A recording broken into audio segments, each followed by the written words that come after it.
Dear students, welcome to chemistry class. Today our topic is going to be resonance, one of the most important topics in organic chemistry, and you are supposed to thoroughly understand it. इसकी definition उतनी ज़रूरी नहीं है जितने इसके applications है. Resonance एक ऐसा topic है organic chemistry में जिसके बगैर आप almost 70% of the questions जो कि एसिडिक स्ट्रेंथ, बेसिक स्ट्रेंथ और बाकी रीजनिंग क्वेश्चंस पूछे जाते हैं नहीं कर सकते. सो रेजोनेंस जो है इसको आप बड़े ही गौर से पढ़ेंगे. This lecture is going to be very very important for all the students. And now resonance, the word resonance का दूसरा नाम आप resonance कह सकते हो. You can also call it conjugation, resonance कहो और conjugation कहो, और आप इसको delocalization भी कह सकते हैं.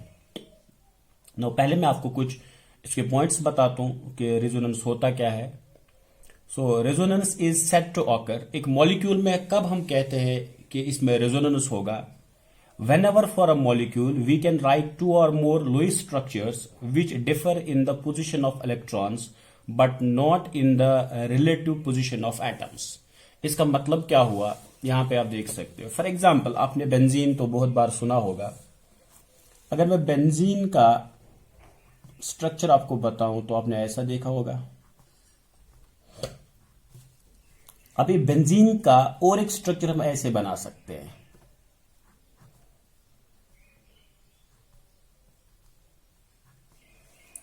अब ये देखो, ये जो बेंजीन है इसमें कार्बन कार्बन डबल बॉन्ड है. And you know, all of us know that a double bond is consisting of a sigma bond and a pi bond. एक सिग्मा एक पाई. और यहां पे भी द सेम वे. अगर यहां पे देखोगे ये कार्बन नंबर 1, ये कार्बन नंबर 2, ये 3, 4, 5, 6. यहां पे देखोगे तो let me assume it to be the same numbering करके हम देखेंगे 1, 2, 3, 4, 5, 6. कार्बन के जो नंबर्स है जहां जहां पे पोजीशन ऑफ द कार्बन है वो मैंने वहीं पे एज आपको दिखाई. ये जो कार्बन नंबर 1, 2, 3, 4, 5, 6 आप देख रहे हो, इसमें 1 और 2 के दरमियान एक पाई बॉन्ड है. 3 और 4 के दरमियान भी एक पाई बॉन्ड है because a double bond consist of 1 sigma 1 पाई.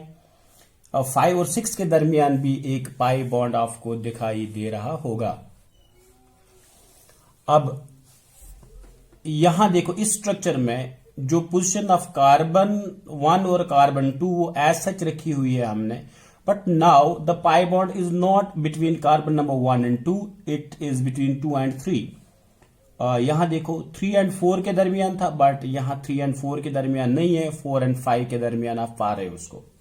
यहां देखो 5 और 6 के दरमियान पाई बॉन्ड हुआ करता था. यहां पे 5 और 6 के दरमियान ना होते हुए 6 और 1 के दरमियान पाई बॉन्ड है. तो अगर मैं इन दोनों को आपको दिखाऊं कि ये हमने दो लोइस स्ट्रक्चर्स ड्रॉ किए. It is structure first, it is structure second. इन दोनों स्ट्रक्चर्स में कोई भी फर्क नहीं है एक्सेप्ट कि जो पाई इलेक्ट्रॉन्स है अपनी जगह से. पाई इलेक्ट्रॉन्स अगर एक ही जगह होते, मूव नहीं करते, तो हम उन पाई इलेक्ट्रॉन्स को और पाई बॉन्ड्स को क्या कहते? Localised. We could call them localised. अगर एक ही जगह होते तो उनको लोकलाइज्ड कहा जाता. लेकिन यहां देखें, यहां हमें लगता है कि ये पाई बॉन्ड जो कि 2 इलेक्ट्रॉन्स होते हैं जिनको हम पाई इलेक्ट्रॉन्स कहते हैं, ये यहां से यहां आ चुका है. ये पाई बॉन्ड यहां से यहां जा चुका है.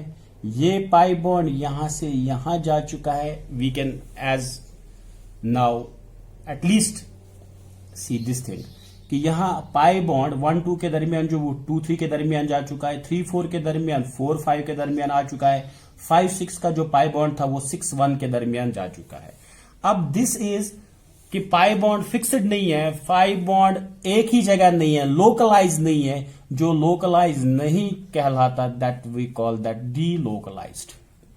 सिंपल भाषा में समझने का ये तरीका है, डी लोकलाइज्ड। सो अगर पाई बॉन्ड डिलोकलाइजेशन करते हैं और during that delocalisation of the pi bond हमें various structures of the molecule मिल जाते हैं। देखो ये बेंजीन है, ये इसका एक स्ट्रक्चर है, ये भी बेंजीन है, दूसरा स्ट्रक्चर है। तो ये जो बेंजीन के दो स्ट्रक्चर्स मेरे पास आए by the delocalisation of the pi electrons, these two structures first and second, these structures are called as, इनको हम कहते हैं कैनोनिकल स्ट्रक्चर्स। इन लुईस स्ट्रक्चर्स को क्या कहते हैं? Canonical structures. You can call them resonance structures और you can call them contributing structures, whatever you like. Resonance structure कहो, कैनोनिकल स्ट्रक्चर कहो, कंट्रीब्यूटिंग स्ट्रक्चर कहो। अब बेंजीन को एक ऐसा मॉलिक्यूल जिसके प्रॉपर्टीज को डिसाइड करने के लिए, जिसके नून प्रॉपर्टीज को ऑब्जर्व करने के लिए मैं एक से ज्यादा लुईस स्ट्रक्चर बना रहा हूं, तो हम कह सकते हैं बेंजीन जो है इट शोज रेजोनेंस। और इन रेजोनेटिंग स्ट्रक्चर्स को एक दूसरे से सेपरेट किया जाता है, दिखाया जाता है by a double headed arrow. This is a double headed arrow. So resonating structures are separated by a double headed arrow. अब फिर से देखो आप, जो पहला पॉइंट हमने लिया था that was resonance is said to occur whenever for a molecule we can write two or more Lewis structures which differ in the position of electrons। अब देखो इनमें position of electrons different है। 1-2 के दरमियान यहां इलेक्ट्रॉन थे, यहां 2-3 के दरमियान है, यहां 3-4 के दरमियान नहीं, 4-5 के दरमियान था, same way. So they differ in the position of electrons but not in the relative position of the atoms. Atoms का रिलेटिव पोजिशन डिफर नहीं हुआ है। एटम कार्बन 1 था तो कार्बन 1 पे ही है। सो रेजोनेंस जो है ये इलेक्ट्रॉनिक डिस्प्लेसमेंट है। सो इसमें इलेक्ट्रॉन ही डिस्प्लेस हो रहे हैं, बट दीज इलेक्ट्रॉन्स और right now pi electrons. Inductive effect में हमने देखा देवर सिग्मा इलेक्ट्रॉन्स, यहां क्या है पाई इलेक्ट्रॉन। सो हम अब तक इस रेजोनेंस का डेफिनेशन ये भी बोल सकते हैं, डीलोकलाइजेशन ऑफ पाई इलेक्ट्रॉन्स। अब तक अभी कंप्लीट नहीं हुआ हमारा definition. Delocalisation of pi electrons को हम क्या कहेंगे? डीलोकलाइजेशन ऑफ पाई इलेक्ट्रॉन्स को रेजोनेंस कह सकते हैं।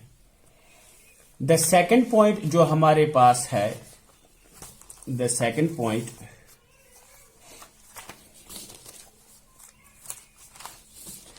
वो है none of the Lewis structures is capable of describing all the known properties of a compound। Benzene के जितने भी प्रॉपर्टीज हम जानते हैं, ना ये स्ट्रक्चर फर्स्ट और ना ही स्ट्रक्चर सेकंड उन तमाम प्रॉपर्टीज को इंडिपेंडेंटली अकेले एलोन सेटिस्फाई कर पाता है। It's very important. None of the canonical structures satisfies all the properties, all the known properties of a compound. So second point. The third very important point is the various Lewis structures are known as canonical or resonant structures. वो आपको बता दिया। The canonical structures are just hypothetical or imaginary। ये जो ये canonical structures है, ये दोनों, ये हम सिर्फ ड्रॉ कर पाते हैं from the knowledge of chemistry he draw कर पाते हैं। इनमें ऑक्टेट रूल वगैरह वो सब देखना पड़ता है हमें, और पाई इलेक्ट्रॉन्स को डिलोकलाइज करके हम इनको ड्रॉ करते हैं, but they actually don't exist. They are not real structure, they are imaginary structure. This and this is the imaginary structure of the benzene. ये हम सिर्फ हाइपोथेटिकली कह पाते हैं, उनको ड्रॉ कर पाते हैं पेज पे। Actually they don't exist at all, they don't have the physical existence. ये तो हमारा नेक्स्ट पॉइंट था। The real structure is the hybrid of all the canonical structures called as resonance hybrid. जो real structure है, क्योंकि ये structure तो अब हम बता चुके हैं, ये और ये स्ट्रक्चर क्या है, ये और ये स्ट्रक्चर हाइपोथेटिकल है। अगर बेंजीन के ये हाइपोथेटिकल स्ट्रक्चर से but benzene do exist, then there should have been a structure जो रियल स्ट्रक्चर और जिसका फिजिकल अपीयरेंस हम देख पाते। तो ये हुआ उस बेंजीन का रियल स्ट्रक्चर जिसको हम ऐसे ड्रॉ करते हैं। ये है स्ट्रक्चर। अब देखो ये जो पाई बॉन्ड है, ये कभी 1-2 के दरमियान, तो कभी 2-3 के दरमियान, कभी 3-4 के दरमियान, तो कभी 4-5 के दरमियान देखा जाता है, तो कभी 5-6, तो कभी 6-1 के दरमियान। तो अब हम इसको ऐसे दिखाते हैं। This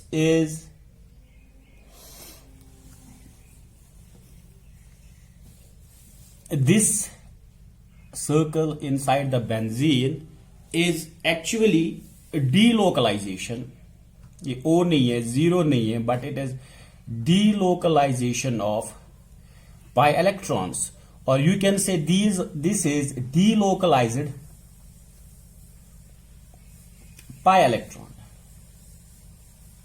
cloud.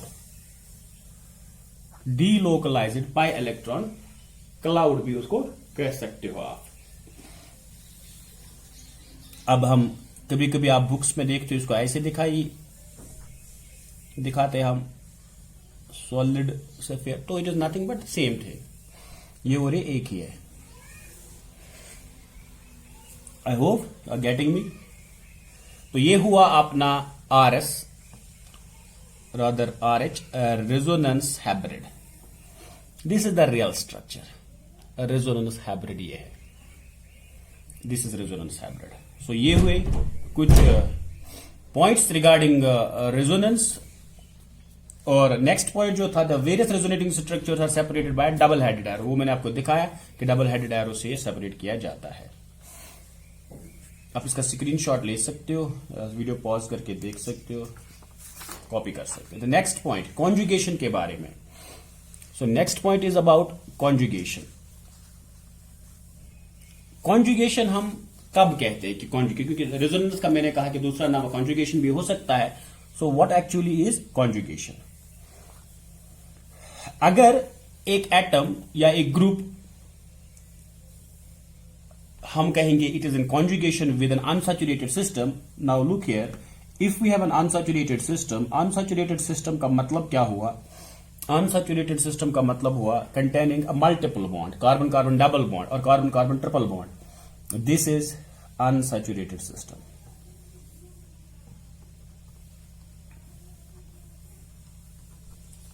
This is unsaturated system. अब अनसैचुरेटेड सिस्टम जो है, अगर अनसैचुरेटेड सिस्टम का एक एटम या उसका एक ग्रुप डायरेक्टली लीक हुआ है to one of the atoms containing a multiple bond. This is one of the atom, देखो यहां पे, this is one of the atom containing a multiple bond. और ये जो एटम है जिसको मैं अब इस वक्त कहूं given atom as per the definition, given atom, ध्यान रख लेना, given atom of a multiple bond, this is given atom of a multiple bond, multiple means double और triple, is linked to an unsaturated system. It is an unsaturated system. This is a given atom of the multiple bond. देख लेना, given atom of the multiple bond. It is in conjugation. It is said to be in this given atom of the multiple bond is said to be in conjugation. This given atom of the multiple bond, double bond, is said to be in conjugation with an unsaturated system if it is linked to unsaturated system through a single bond. Through a single bond. अब देखो ये single bond के through single bond. So अब हम कह सकते हैं कि ये given atom जो यहां पे है, ये unsaturated system के साथ conjugation में है अगर ये उसे जुड़ा हुआ है through a single bond. Done? और ये तो हुआ एक, और it is directly linked to, जो ये given atom है, ये given atom है, it is directly linked to one of the atoms of the multiple bond through a single bond. देखो सिंगल बॉन्ड हुआ।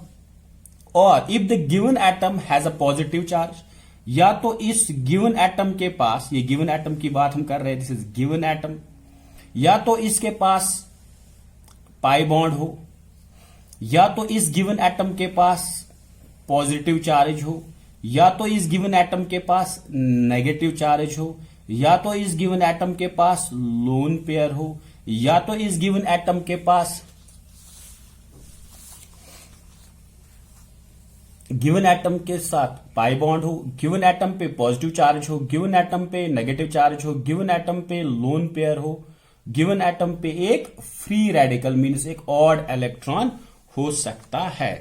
And that given atom is everywhere, look here, everywhere the given atom is linked to the unsaturated system। ये मैं यहां से लेता हूं unsaturated system, कोई भी कार्बन कार्बन डबल बॉन्ड वाला, कार्बन कार्बन ट्रिपल बॉन्ड वाला unsaturated system, given atom having a pi bond is linked to unsaturated system through a sigma bond, given atom having a positive charge is linked to unsaturated system through a single bond, given atom having a negative charge is linked to unsaturated system through a single bond, or given atom having a lone pair is linked to unsaturated system through a single bond, or given atom having an odd electron is linked to unsaturated system through a single bond। तो इन सब को हम कहते हैं conjugated. क्या कहते हैं? Conjugated. और थोड़ा एक्सप्लेन करने के लिए मैं आपको एग्जांपल्स दे रहा हूं। लुक हियर, कॉन्जुगेशन क्या होता है। अगर हमारे पास ये गिवन एटम है, इसके पास एक मल्टीपल बॉन्ड है और ये अनसैचुरेटेड सिस्टम है और ये इसके साथ जुड़ा हुआ है थ्रू अ सिंगल बॉन्ड, तो ये पहला एग्जांपल। दूसरा ऐसा कि हमारे पास एक एटम है जिसमें पॉजिटिव चार्ज है और ये जुड़ा हुआ है through a unsaturated system through a single bond. तीसरा, हमारे पास एक गिवन एटम है जिसपे एक नेगेटिव चार्ज है और ये जुड़ा हुआ है अनसैचुरेटेड सिस्टम के साथ थ्रू अ सिंगल बॉन्ड। चौथा, हमारे पास एक गिवन एटम है जिसपे लोन पेयर है और ये जुड़ा हुआ है अनसैचुरेटेड सिस्टम के साथ through a single bond.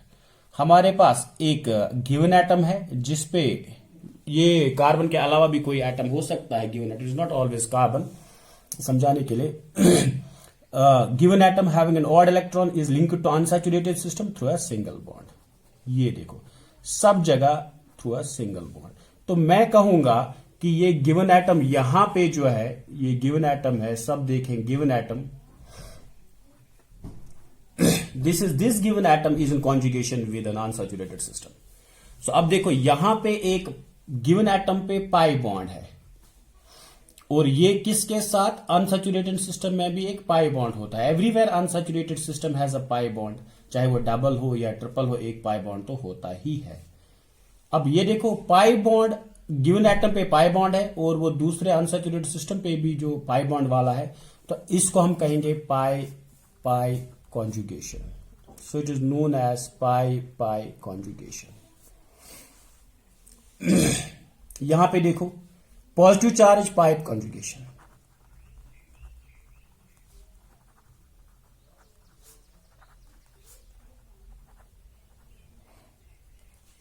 this is negative charge